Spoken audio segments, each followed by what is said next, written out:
Hoş gördük. Mərhəmətli və rəhimli olan Allahın adı ilə başlayıram. Bugünkü söhbətimiz yeni il barədədir. Yeni ilə İslama uyğun münasibət göstərmək, yeni ilə bəzi din xadimlərinin münasibətinə, onların gətirdiyi dəlillərə şərh vermək barədədir. Deməli, yeni il bayramına münasibət İslam dinində və məzhəblərdə bir mənalı münasibət yoxdur. Həm Şiə məzhəbində, həm də Əhl-i-Sünnə məzhəbinin içərisində belə bəzi din xadimləri tərəfindən fərqli münasibət göstərilir. Bəziləri yeni ilin haram olması barədə, bəziləri böyük günah olması barədə, bəziləri isə müəyyən loyal münasibətlər göstərirlər ki, bugün biz çalışacağıq İslam kontekstindən və onların gətirdikləri dəlillərə münasibət bildirək və şərh verək. Deməli, baxaq görək ilk növbədə bayram nə deməkdir? Bayram hər hansı bir əlamətdar hadisənin qeyd olunmasına deyilir və İslam dinində bayram anlayışı nədir və İslam dinində neçə böyük bayram vardır? Bu bayramlar məzhəblərə görə dəyişir. Əhl-i-Sünnə məzhəbinə görə cümə günləri çıxmaq şərti ilə 2 böyük bayram var. Bunlar Ramazan gününün sonunda keçirilən Fitr bayramıdır və Qurban bayramıdır. Şiə məzhəbinə görə isə 3 bayram vardır, böyük bayram vardır. Fitr və Qurban bayramından başqa Qədir-Xum bayramı vardır ki, Şiə məzhəbinə görə bu ən böyük bayram hesab olunur. Lakin İslamda bayram anlayışı bildiyimiz kimi İslam dininin təkcə öz bayramları çərçivəsindən deyil, digər bayramlara münasibət yalnız o bayramlarda olan haram əməlləri qəbul etməmək baxımından münasibət bildirir. Deməli, bu bayram münasibəti İslamda cəmi 2 və yaxud da 3 bayram olduğu halda bəzi cərəyanlar, təkvirsiz cərəyanlar bunu böyük günah elan edir və bildirirlər ki, İslam dinində belə bir bayram yoxdur. Əvvəldə də dediyimiz kimi İslam dinində 2 və yaxud da 3 böyük bayram var və bu bayramların hər bir xalqın ümumiyyətlə dünyada hər bir xalqın özünə məxsus bayramları vardır. Bunları bir yerdə toplasaq minlərlə bayram edər və bu bayramların İslamda olması gülünc iddiadır. Bütün bayramlar İslamda ola bilməz. Ona görə də bayrama münasibəti İslamın yalnız həmin bayramda İslama uyğun əməllərin həyata keçirilməsi baxımındandır. Ona görə də bu bayrama İslamda aidiyyəti yoxdur demək, qətiyyən bu bayramın haram olması barədə dəlil sayıla bilməz. Mən bir misal çəkmək istəyirəm. Harun Ər-Rəşidin dönəmində İmam Rza əleyhissalama Harun Ər-Rəşidin oğlu Məmun bildiyimiz kimi Türk kənizindən doğulmuşdu Məmun və Novruz bayramını Ərəb xilafətində keçirməyə başlayanda İmam Rzadan xahiş etmişdi ki, Məmun bu məclisdə iştirak etsin. İmam Rza əleyhissalam da ona cavab vermişdi ki, mən belə bir bayram tanımıram. Lakin Məmun ona bildirmişdi ki, bu bayramın İslama heç bir zərəri yoxdur, haram deyil. Bu bayram baharın gəlməsi, söhbət Novruz bayramından gedir. Baharın gəlməsi münasibəti ilə keçirilir, yeni il kimi keçirilir. Burada xahiş etmişdi ki, burada sən əyləş, təbrikləri və hədiyyələri qəbul etsən yaxşı olar. İmam Rza da təklifi qəbul etmişdi və bildiyimiz kimi heç bir məcburiyyət, zərurət halı olmadan bayramda iştirak etmişdi. Bu da bizim üçün bir dəlil sayıla bilər.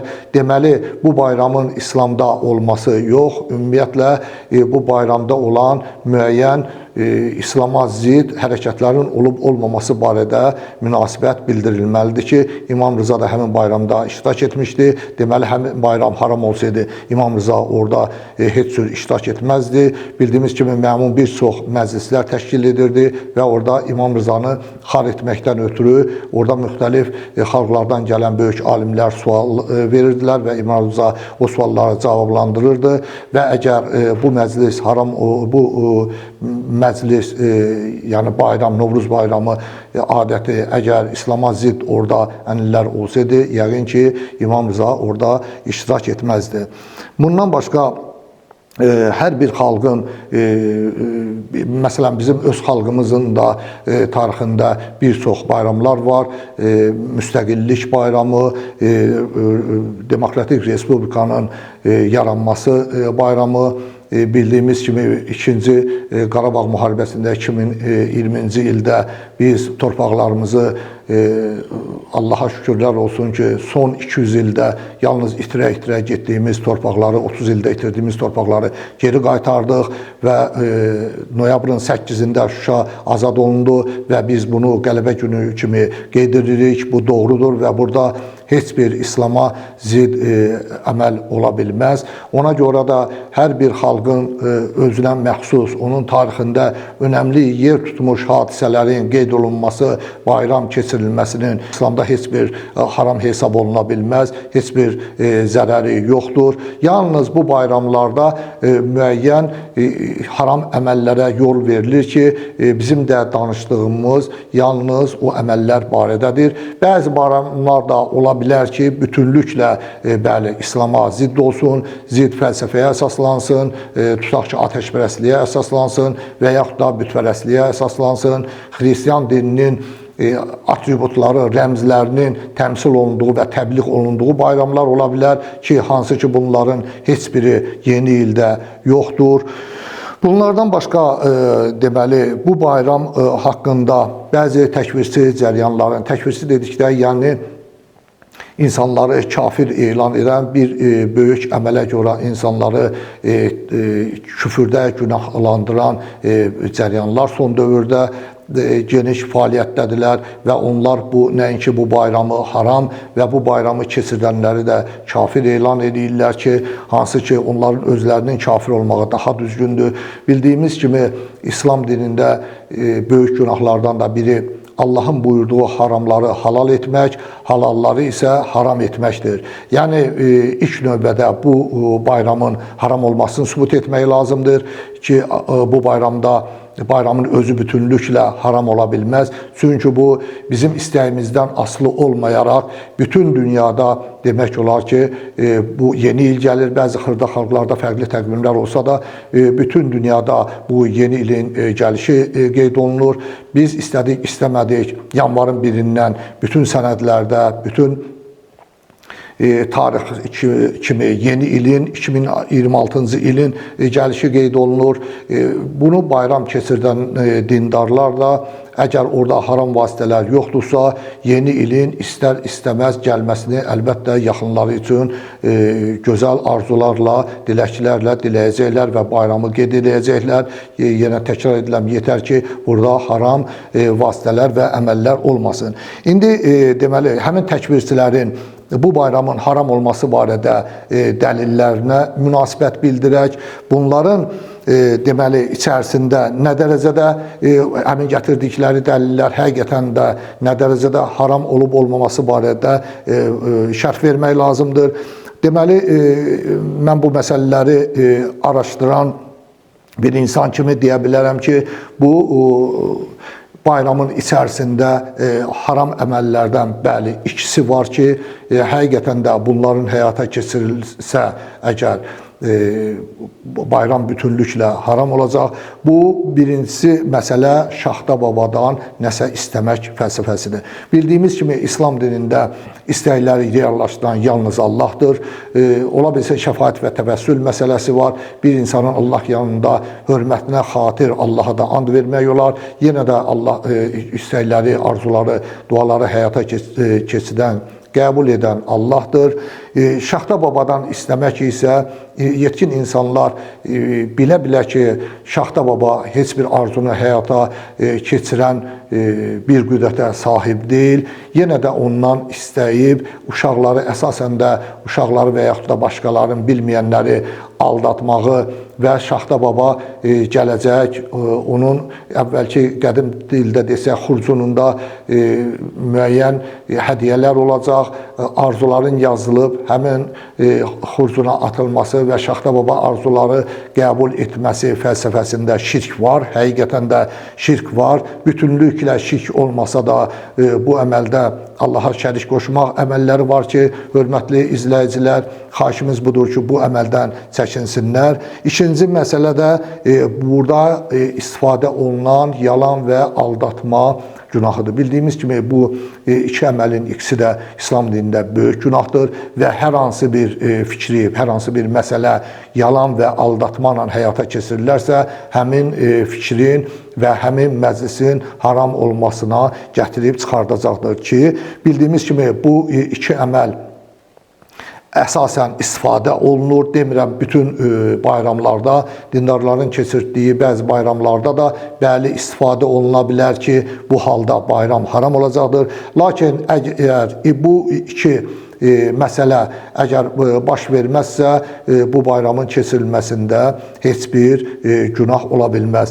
Bir də məsələ onların gətirdikləri dəlillərdən biri bu bayramın bütpərəstlik atributlarına, rəmzlərinin təbliğ olunmasıdır ki, mən burada bütpərəstlik ümumiyyətlə atributları görmürəm. Ümumiyyətlə bu bayram eramızdan əvvəl də 3000 il əvvəl də yeni ilin keçirilməsi dekabrda deyil, martda və Novruz bayramı ərəfəsində keçirilmişdir. Bu bayramın illərlə əvvəl, min illər əvvəldən gəlməsi və hazırki dövrə gəlib bu şəkildə çatması, qışın ortasında nə dərəcədə doğru olub olmaması, yeni ilin gəlişinin qeyd olunması özü başqa söhbətin mövzusudur. Yəni bu bayramın haramlıq əlaməti hesab oluna bilməz. Bu bayramda bütpərəstlik rəmzlərinin, atributlarının təbliğ olunmasının haqqında fikirlərin bildirilməsi doğru deyil. Mən burada heç bir şey görmürəm. Söhbət əgər oradakı personajlardan gedirsə, oradakı personajlar da bu bayramın təbliğ vasitəsi deyil. Bu bayramda tutaq ki, xristianlıqda bildiyimiz kimi xristianlığın atributlardan biri xaçdır.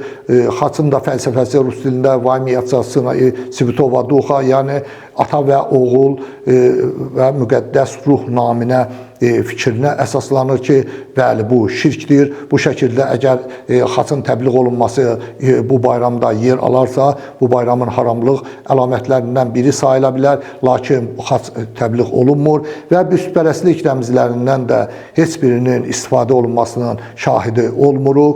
Deməli, iki bənd Şaxta babadan istəmək və yalan və aldatma olmazsa, bu bayramı halal şəkildə keçirmək mümkündür. Bundan başqa istifadə olunan dəlillərdən İslam dinində böyük olan günahlardan israf, spirtli içkilərin bu məclisdə yeni ildə istifadə olunması və haram musiqilərdən istifadə olunmasını dəlil kimi göstərirlər bu bayramın haram olmasına və bu da həqiqətən də doğru deyil. Çünki həmin insanlara bildirmək istəyirəm ki, bu təkcə bu bayram haqqında deyil. Hər hansı bir məclis, hər hansı bir tədbirdə, bir yığıncaqda, insanların toplaşdığı yerdə əgər spirtli içkilərdən və haram musiqilərdən istifadə olunarsa, həmin məclisin bütünlükdə haram olmasına gətirib çıxaracaqdır. Yəni, həmin İslam dinində üç böyük bu günahı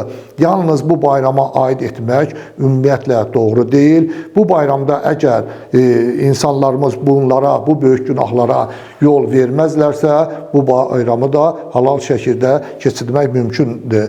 Bundan başqa Bayramda istifadə olunan personajlar barədə dəlillər gətirilir. Şaxta baba haqqında, Şaxta baba bildiyimiz kimi yüz illər qabaq atributa çevrilmişdir. Yəni varlı, imkanlı şəxsin qışın ortasında kasıbların qapılarını döyüb onlara hədiyyə gətirməyi ilə təmsil edir. Bundan başqa şam ağacının qışın ortasında bu bayramda istifadə olunmasına bəziləri dəlil kimi göstərirlər ki, bu İsa əleyhissalamın əgər mövludu ilə bağlıdırsa, İsa əleyhissalam şam ağacının yox, xurma ağacının altında doğulmuşdur ki, bu da doğrudur.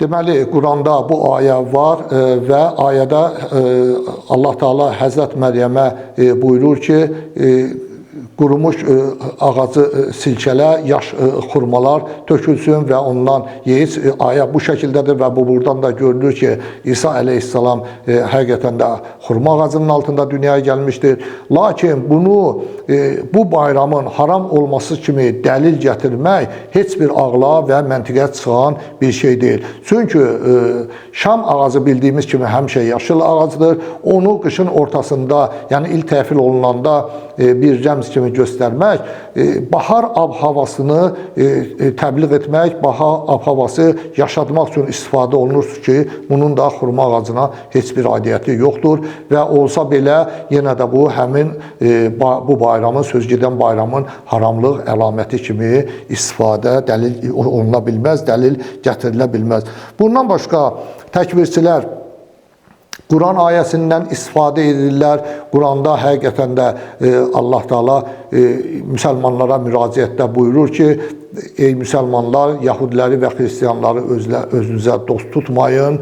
Bu ayə var. Bundan istifadə edib yeni ilin haramlığı dəlil kimi göstərirlər ki, halbuki bu ayə ümumiyyətlə zaman-zaman alimlər arasında belə müzakirə mövzusu olmuşdur ki, bu ayə kontekstdən çıxarılmışdır. O dövrdə Peyğəmbər əleyhissalama Xristiyan və Yahudilər düşmən olduğuna görə onlar adətən müşriklərə, Məkkə müşriklərinə kömək edirdilər. Bu ayə həmin vaxt onlara bağlı gəlmişdir və ümumilikdə bütün Yahudi və Xristiyanlara aid deyil. Bəzi alimlər isə əksinə, yəni bütün dövrlərdə bu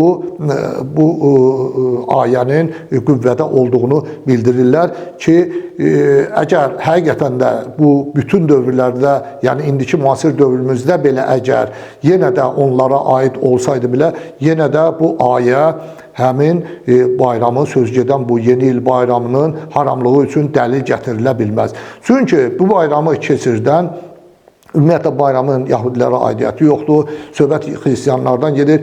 Yəni bu bayramın ümumilikdə keçirənlərin, xristiyanları və Yahudiləri özünə hardan dost tutmağı, əziz dinləyicilər, hardan dost tutmağı bunlara həqiqətən ağıl və məntiqə uyğun deyil ki, yəni mən evimdə oturub bu bayramı yeni il gəlməyin qeyd edirəm. Mən xristiyanları, Yahudiləri hardan özümə dost tutdum? Əgər bu ayə həqiqətən də müasir dövrümüzdə də bütün bu xalqlara şamildirsə, yenə də bu bayramın haramlığına dəlil ola bilməz. Məsələyə geniş münasibət bildirməyim səbəbi odur ki, bu ümumiyyətlə müxtəlif insanlar arasında, dindarlar arasında bu məsələyə fərqli münasibət olduğuna görə mən bu məsələləri bir-bir yazıb münasibət bildirirəm ki, bu məsələyə İslam kontekstindən daha aydınlıq gətirə bilək. Deməli, bundan başqa, Quran ayəsindən başqa hədisdən də istifadə olunur. Peyğəmbər əleyhissalamın belə bir hədisi var ki, kim hansı qövmə bənzəyərsə, o da onlardandır. Həqiqətən də Peyğəmbər əleyhissalamın bu məşhur hədisidir. Bu hədisidən istifadə edib, güya ki, yeni illik keçirənlər özlərini Yahudilərə və Xristiyanlara bənzədirlər. Bu da absurd fikirdir. Yəni, bu insanlar ümumiyyətlə dəlil necə olur, dəlildən necə istifadə gətirirlər, məsələlərdə dəlillərə gətirilməsinin meyarları nədir, bu meyarlar nə zaman istifadə olunur, bu haqda yəqin ki, məlumatları yoxdur və kör-körənə bir hədisi gətirməklə bu bayramın haramlıq dəlili göstərə bilməzlər. Çünki əvvəldə də qeyd etdiyimiz kimi, bu xristiyanlıq rəmzləri, atributlarının təbliği bayramı deyil. Bu bayramda ümumiyyətlə həmin xalqların ümumiyyətlə malik olduğu inancın fəlsəfəsinə dayanmır. Bu istər-istəməz yeni ilin bizdən asılı olmayan səbəblərə görə yeni ilin gəlişidir və yeni il gəlişi ilə əlaqədar insanların bir-birinə duaları, arzuları da öz yerini ala bilər ki, bunları da haram vasitələrdən olmadan halal şəkildə keçirmək olar. Deməli, ən böyük günahlardan adlandırırlar bəziləri bunu, bu bayramı və ən böyük günah olmasına da bildiyimiz kimi dəlillər, münasibət biz bildirdik və bildirdik ki, əgər Şaxta babadan istəmək və yalan və aldatma bu bayramda olmazsa, bu bayramı böyük günah adlandırmaq özü də səhvdir.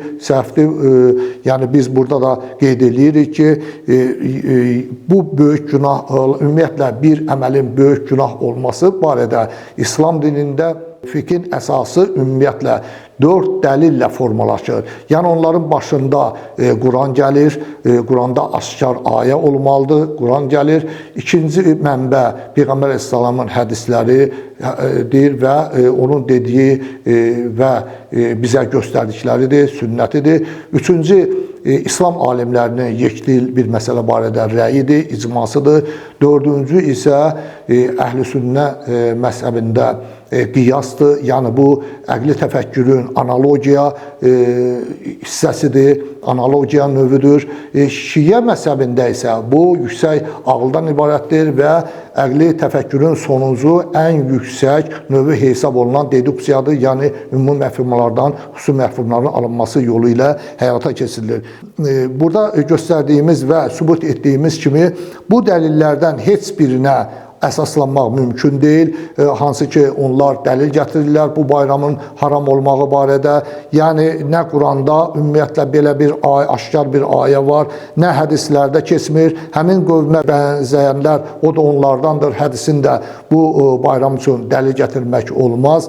Çünki orada bu bayramda həmin dinlərin təbliği üçün istifadə olan rəmzlər, atributlar yoxdur. Ona görə də deməli bu bayrama münasibət, bundan başqa deməli bu bayrama Azərbaycanda yeni bir çalar əlavə olunmuşdur. Bu da bizim həmrəylik, həmin günü dekabrın 31-i həmrəylik günü qeyd etməyimizlə bağlıdır ki, bizim də həmrəyliyə həqiqətən böyük ehtiyacımız var. Bildiyimiz kimi 2020-ci ildə biz torpaqlarımızı azad etmişik, həmrəylik nəticəsində azad etmişik. Bizdə 3000-ə yaxın şəhid vermişik. Həmin şəhidləri dünyaya gətirən anaların qarşısında baş əymək lazımdır.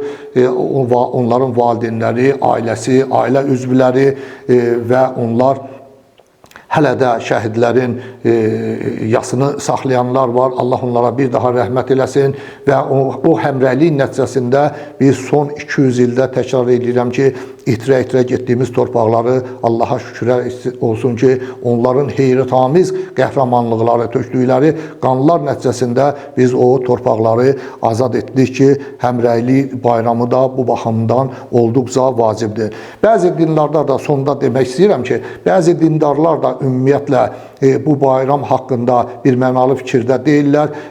Bu bayramı keçirmək, hörmətli izləyicilər, mütləq şəkildə biz bilməliyik ki, bu bayramı keçirmək ümumiyyətlə yəni vacib deyil. Yəni kim istəmir keçirməsin. Söhbət bu qədər geniş izah verməyimizdəki məna yalnız bu bayram barədə olan fərqli fikirlər və gətirilən düzgün olmayan dəlillər barədədir ki, bunlara da biz bir bənd-bənd münasibət bildirdik. Yəni, hər hansı bir dindar, hər hansı bir insan əgər bu bayramı keçirmək istəmirsə, buyurub keçirməyə bilər. Lakin bu bayram haqqında bəzi fikirlər irəli sürmək istəyirsə, bu barədə İslam dini haqqında kifayət qədər məlumatı olmalıdır və hər bir dəlili bu bayramın haramlığı üçün istifadə etməməlidir.